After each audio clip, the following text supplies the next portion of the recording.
Hi, my name is Pierre de Klerk, winemaker at Graham Beck, and today I'd like to talk you through the Cuvee Clive 2014 vintage.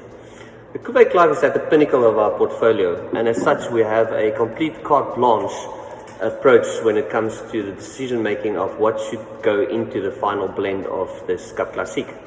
What we're looking for when we're doing our base wine tasting is something that is head and shoulders above the rest of the pack. Something that makes the hair on the back of your neck stand up and makes you all excited about what you're smelling and tasting, and makes you think forward 5 years down the line, what would this Classique look like after so much time on the lease and with bubbles in it.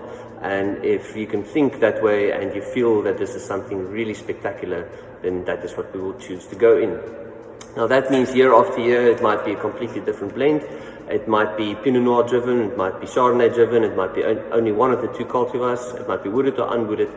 But for this specific vintage, 2014, it ended up being the very first vintage in Graham Beck's history where we made 100% barrel fermented Chardonnay Classique.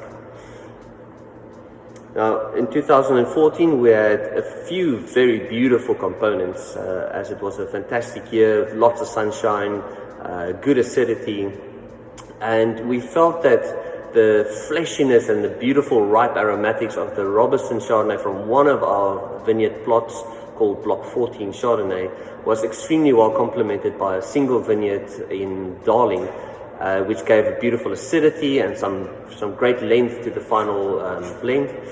And we put those together in a proportion of 70% Robertson fruit and 30% Darling fruit. And then after the primary fermentation and 3 months of resting in the barrels, we blended the two together, put it in bottle, and it rested after the secondary fermentation for at least 5 years.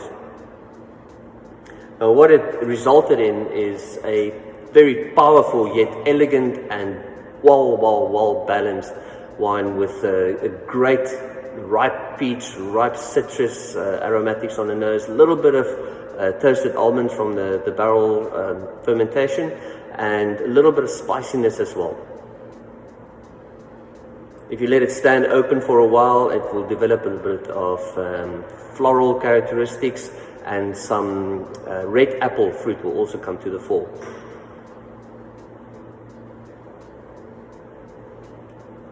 On the palate, the ripe citrus is very abundant, and you have acidity that's piercing and gives a massive longevity to this Classique. The bubbles are tiny, and they just excite the palate and make you salivate and make you want more and more and more.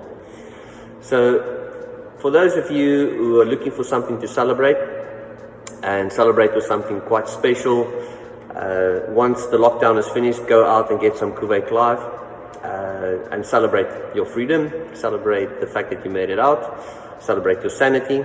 If you do have a bottle in the fridge already, maybe just celebrate another day done in lockdown and life that is beautiful in South Africa, and to the fact that we can all still rejoice and have beautiful wine together.